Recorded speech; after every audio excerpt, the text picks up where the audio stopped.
Hello दोस्तों, welcome to तुलेरियस academy. आज आपको मैं बताऊंगा सेंट्रल यूनिवर्सिटी ऑफ झारखंड की बहुत सारी अपडेट्स आई है। उस अपडेट्स के अंदर आपके लिए बहुत ज़रूरी जानना है, तो आप लोग जुड़े रहिए हमारे साथ। मैं आपको बताता हूं क्या क्या अपडेट्स आई है। एडमिशन 2023 पहले CUG पे जाना है और वहां से एडमिशन 2023 पे जाना है। और जैसे यहाँ पर इसको क्लिक करते हो तो यहाँ पर आपको फिर यहाँ पर लिंक क्लिक्स होते हैं। यहाँ पर पोस्ट ग्रेजुएशन के लिए आपको प्रोग्राम के लिए क्लिक करना है। जैसे यहाँ पर पोस्ट ग्रेजुएशन के क्लिक करते हो तो आपके सामने कुछ लिस्ट, पहला आपका ऑप्शन है, इसमें आया है रजिस्टर्ड कैंडिडेट लिस्ट। आपने जिसने रजिस्टर्ड किया है उनकी एक लिस्ट जारी की है CUG ने, सेंट्रल यूनिवर्सिटी ऑफ झारखंड ने, ठीक है। और दूसरा यहाँ पर है list of document required during offline admission in PG program, ठीक है। तो PG प्रोग्राम के अंदर आपको ऑफलाइन काउंसलिंग के अंदर आपको क्या क्या डॉक्यूमेंट रिक्वायर्ड चाहिए, ये डॉक्यूमेंट इसमें लिखे हुए हैं। तो मैं आपको ओपन करके ये दिखा देता हूँ आपको क्या क्या डॉक्यूमेंट रिक्वायर्ड चाहिए, ठीक है। तो सबसे पहले ये देखते हैं डॉक्यूमेंट का, फिर यहाँ पर नीचे शेड्यूल लिखा हुआ वो अपन शेड्यूल देखेंगे, ठीक है। तो सबसे पहले यहाँ पर आपके ऑफलाइन काउंसलिंग के लिए, ऑफलाइन एडमिशन के लिए क्या क्या डॉक्यूमेंट चाहिए, ठीक है।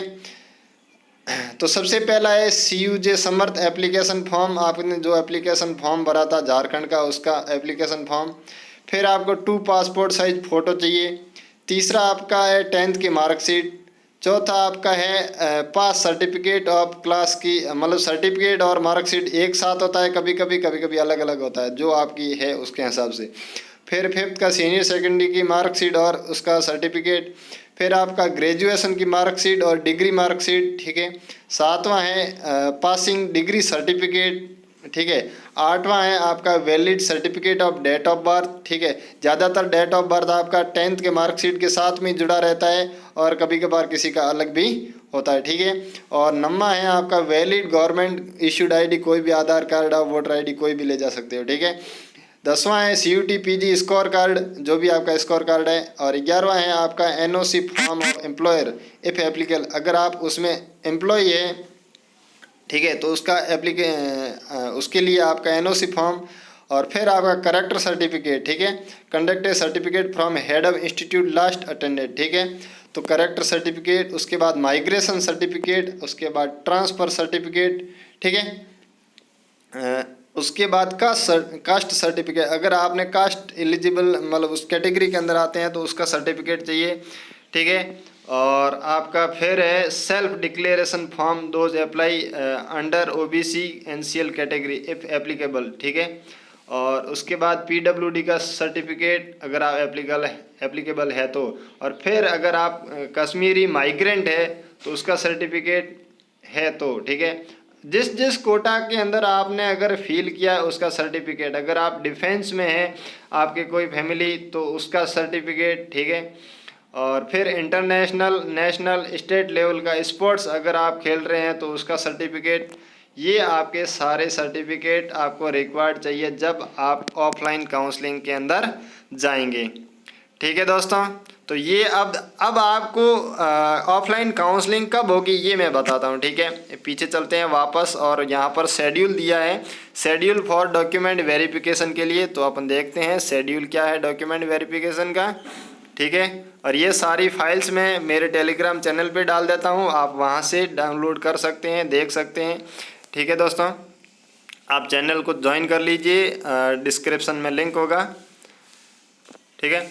तो देखो यहाँ पर नेम ऑफ प्रोग्राम दिया हुआ है और प्रोग्राम के साथ साथ में कुछ रिपोर्टिंग डेट दी हुई है। आपको इस दिन क्या करना है, फिजिकली रिपोर्ट करना है इसके इंस्टीट्यूट में अपने अपने डिपार्टमेंट के अनुसार, ठीक है।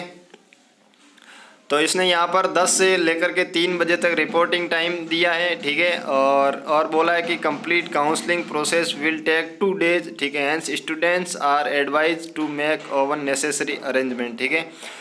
उसके बाद में आपको अलग अलग डिपार्टमेंट की अलग अलग कोर्सेज की अलग अलग डेट दी है। मैं आपको बता दूं कि इतने सारे कोर्सेज में 1 तारीख दी है, फिर आपके कुछ कोर्सेज में 2 तारीख दी है, ठीक है। और आप अपने कोर्सेज के अनुसार देख लीजिएगा आपका कौन सा कोर्स है और आपकी कौन सी डेट आ रही है, उस दिन आपको जाके काउंसलिंग करवानी है, ठीक है।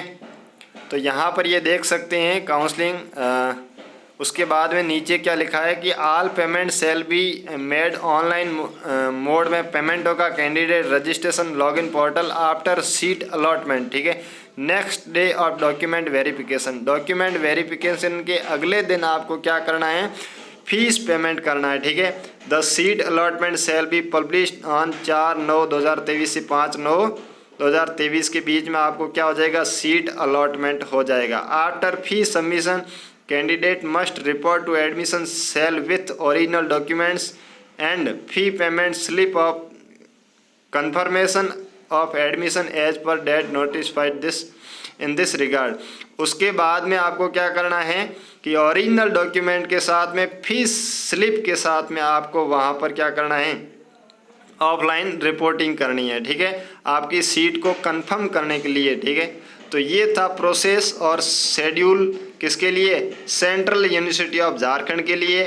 और भी किसी भी यूनिवर्सिटी का अगर आपको जानना है तो कमेंट कर दीजिएगा। और भी कोई इंक्वायरी है इसी से झारखंड से रिलेटेड, अगर आपको कोई कन्फ्यूज़न है तो आप कमेंट कर सकते हैं। और डिस्क्रिप्शन में आपका व्हाट्सएप नंबर है, वहाँ से आप SMS भी कर सकते हैं। कोई भी इंक्वायरी, कोई भी प्रॉब्लम हो तो आप हमसे पूछ सकते हैं, ठीक है। अगर हमारी इन्फॉर्मेशन आपको सही लगे, अच्छी लगे तो हमारा चैनल ज़रूर सब्सक्राइब कर दीजिएगा, शेयर भी कर दीजिएगा। हमारे साथ जुड़ने के लिए आपका बहुत बहुत धन्यवाद। जय हिंद, जय भारत।